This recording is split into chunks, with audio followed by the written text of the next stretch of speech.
오늘 아침에 우리 두려워하지 말라라는 제목으로 말씀 나누도록 하겠습니다. 우리가 걸음을 처음 배우는 아이는 이제 엄마 손을 잡고 연습을 하죠. 그러다가 드디어 엄마 손을 놓고 혼자 걸어야 될 때가 있습니다. 그때 혹시 기억나시나요? 저는 기억이 안 나는데요. 우리 아이들 키워보면 그때 애들이 무서워서 어떻게 해야 될지 몰랐던 때가 기억이 납니다.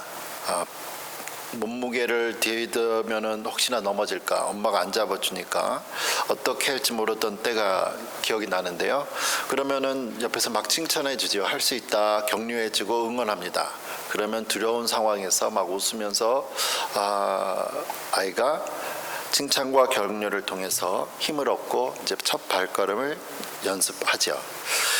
처음 우리가 발걸음을 배우는 아이뿐만 아니라 누구나 무엇을 처음 시도한다는 것은 무서운 일입니다. 아이가 자라서 학교 갈 때 안 가려고 울지요. 무섭습니다. 직장을 처음 가는 날도 기쁘기도 하지만 어떤 일이 있을까? 비행기를 처음 타볼 때도 어떤 일이 있을까? 이거 떨어지지는 않았나?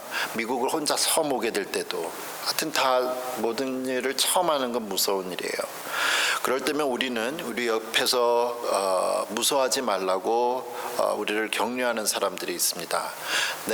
나는 그러한 일을 처음 하지만 이미 그런 것을 한번 해본 사람들, 이미 학교를 가본 사람들, 직장 다녀본 사람들, 비행기를 타본 사람들이나 미국을 와본 사람들이 괜찮아, 별거 아니야, 이렇게 격려해주고 그 격려를 통해서 우리도 그 일을 해내죠. 하지만 오늘 설교 본문의 요셉은 이 세상 사람 살면서 그 이전에, 요셉 이전에 이후에 아무도 경험하지 못한 일을 지금 해야만 했습니다. 요셉은 자기와 결혼하기로 한 마리아가 결혼 전에 이제 임신했다는 사실을 알고 포기하려고 하죠. 요셉이 마리아와 결혼을 포기하려는 이유가 이제 당시에 당연하죠.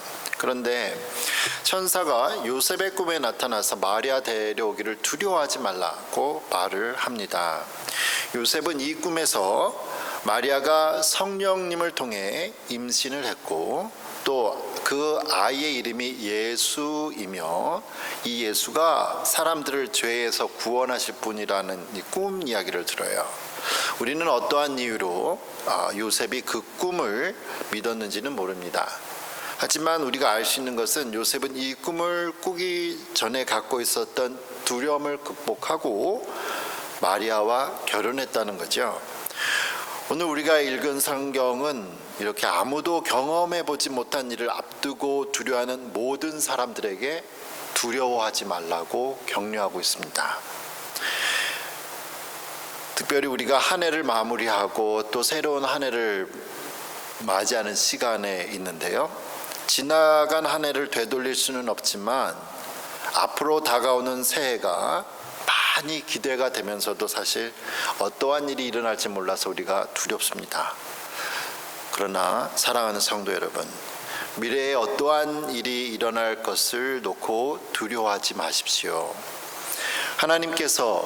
예수님께서 이 땅에 처녀의 몸을 빌려 성령으로 임신을 하게 하시고 태어나게 하신 것이 오늘 성경에 보니까 구약 성경의 예언을 이루려 했다고 하죠.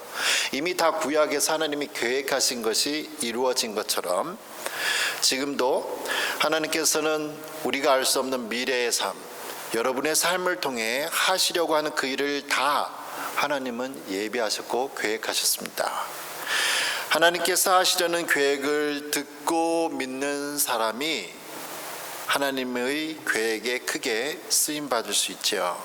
요셉은 그가 꿈속에서 들은 것을 믿었기 때문에 예수님의 아버지가 될 수 있었습니다.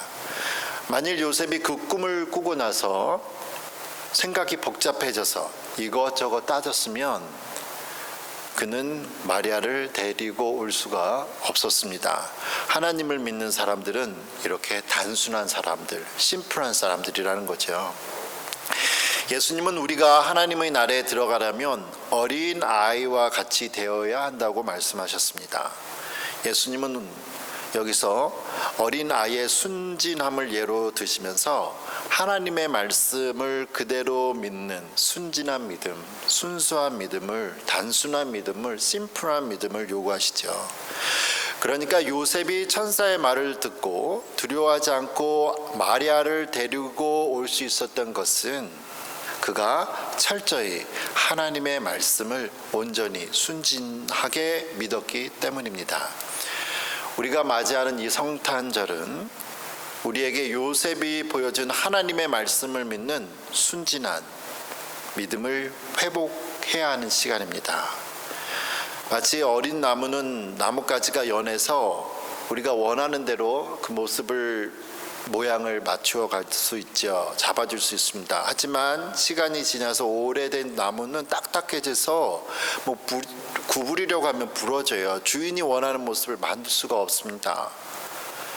우리 모두는 한때 정말 순수하고 모든 것을 다 믿을 수 있는 순진한 믿음의 때가 있었습니다. 그리고 그러한 믿음이 있기를 지금도 소원하지요. 하지만 그 단순한 믿음이 나도 모르는 사이에 이 세상의 가르침을 살다가 돌처럼 딱딱해지지는 않았는지 이 성탄의 계절에 나의 믿음을 한번 되돌아보았으면 좋겠습니다. 성탄절의 이 주된 소식은 처녀가 성령님을 통해서 임신해서 하나님의 아들이신 예수님이 사람으로 태어나셨다는 거죠. 성탄절은 성령님과 중요한 관계가 있는 사건입니다. 성령님은 우리의 돌과 같이 굳은 마음도 부드럽게 해주실 수 있지요. 우리가 비록 하나님께서 하시려는 이해가 되지 않는 것을 믿지 못하지만 성령님은 그러한 우리의 마음도 바꾸십니다.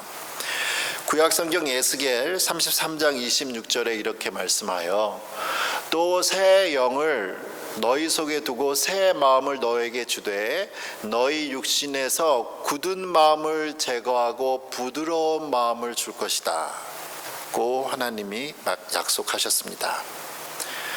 이 크리스마스는 하나님께서 우리에게 하나님의 아들을 구원자로 선물로 보내신 날이죠.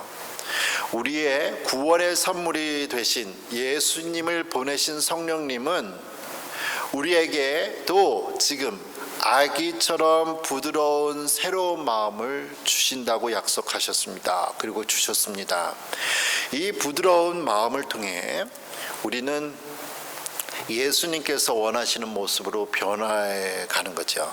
마치 부드러운 나뭇가지 모양을 우리가 만들 수 있는 것처럼 말입니다.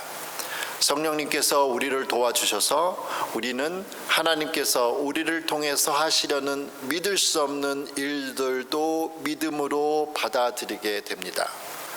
우리가 이 불가능한 일들을 믿음으로 받아들일 수 있기 때문에 두려워할 게 없는 거예요.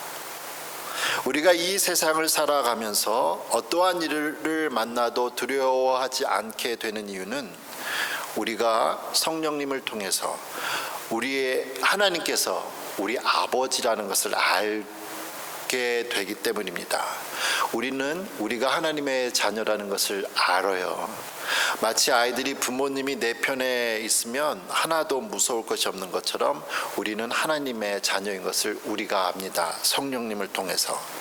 요한일서 4장 13절에 이렇게 말씀하시죠. 요한일서 4장 13절은 이렇게 말씀합니다. 그의 성령을 우리에게 주심으로 우리가 그 안에 거하고 그가 우리 안에 거하시는 줄을 아느니라. 우리가 안다는 거예요. 하나님의 자녀인 것을. 성령님은 하나님의 영이지요. 하나님께서 하나님의 영을 우리에게 선물로 주셔서 우리는 성령님이 우리 안에 계신 것을 알게 되었습니다. 오늘 설교 본문에서 요셉을 의로운 사람이라고 그랬어요. 의로운 사람? 성경이 말하는 의로운 사람은 단순히 불의한 것을 참지 못하는 그러한 사람, 도덕적인 사람 그 이상을 말하죠. 성경이 말씀하시는 의로운 사람은 하나님의 뜻에 순종하는 사람을 말합니다. 사람이 하나님의 뜻에 순종하기 위해서는 사람의 힘과 능력으로 되지 않습니다. 그것은 바로 하나님의 영으로 가능하지요. 하나님의 영, 바로 성령님께 민감한 순종하는 사람이 요셉이었습니다. 요셉이 성령님의 말씀에 순종했기 때문에 그는 사람들이 결혼하기도 전에 임신한 마리아를 데리고 오는 것을 두려워하지 않았어요. 왜냐하면 요셉은 결혼 전에 임신한 마리아를 데리고 온다고 해도, 그래서 사람들에게 뭐라고 손가락질을 당해도 상관이 없었습니다. 왜냐? 요한일서 4장 18절은 이렇게 말씀하시거든요. 사랑 안에 두려움이 없고 온전한 사랑이 두려움을 내쫓나니 두려움에는 형벌이 있습니다. 두려워하는 자는 사랑 안에서 온전히 이루지 못하였느니라. 온전한 사랑은 두려움을 쫓아낸다고 하잖아요. 온전한 사랑은 두려움을 쫓아낸다고 했습니다. 이 온전한 사랑이 무엇인가? 성경은 하나님은 사랑이라고 말씀하시고 하나님은 성령님이시죠. 요셉의 마리아를 향한 사랑이 그를 사람들이 손가락질을 무서워하지 않고 데려올 수 있게 했습니다.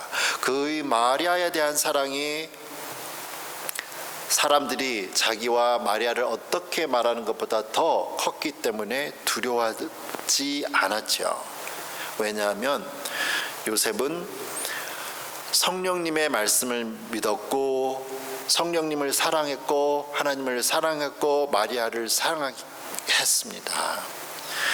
요셉은 하나님을 사랑했기 때문에 하나님께서 하라고 하는 이해할 수 없는 일을 두려움 없이 할 수 있었습니다. 성경은 이 성탄절 예수님의 탄생 이야기를 통해서 우리에게 하나님에 대한 사랑을 다시 한번 회복하라고, 사랑이 더 커지라고 말씀하고 있죠. 요셉이 남들이 보기에는 허물처럼 보이는 결혼하기 전에 임신했다는 소식이 듣는 이 여인을 받아들인 것은 우리도 허물이 있는 사람들을 받아들이는 사랑을 하라고 성경은 말씀을 하고 있습니다. 요셉이 마리아의 약점을 가리워줘서 아기 예수님이 태어날 수 있었지요. 요셉은 마리아를 살려준 은인입니다. 잠언 17장 9절은 허물을 덮어주는 자는 사랑을 구하는 자요 그것을 거듭 말하는 자는 친한 벗을 이간하는 자니라. 오늘 성탄절 이야기에서 마리아의 어쩌면 약점이라면 약점이 될 수 있었던, 결혼하기 전에 처녀가 임신했다라는 사실, 약점이라면 약점인 당시 사람의 눈으로 이것을 덮어준 요셉의 모습에서 우리는 예수님의 모습을 발견하게 됩니다. 예수님께서 이 땅에 사람의 모습으로 태어나신 이유, 바로 사람의 허물을 묻지 않으시고 대신 지시기 위해서 태어나셨습니다. 예수님께서 이 땅에 태어나신 이유는 우리를 사랑하셔서 우리를 구원하시기 위해서죠. 그래서 예수, 그 이름의 뜻은 구원자입니다. 인류의 구원자이신 예수님께서 태어나신 기독교의 가장 큰 명절인 크리스마스가 다가오고 있습니다. 이 크리스마스에, 이 성탄절에 하나님의 사랑이 여러분 마음에 가득하고 또 두려움을 쫓아낼 수 있기를 바랍니다. 모든 두려운 것을 쫓아내고 하나님의 사랑, 하나님의 성령님께서 주시는 평안이 여러분에게 가득하기를 축복합니다. 기도하겠습니다.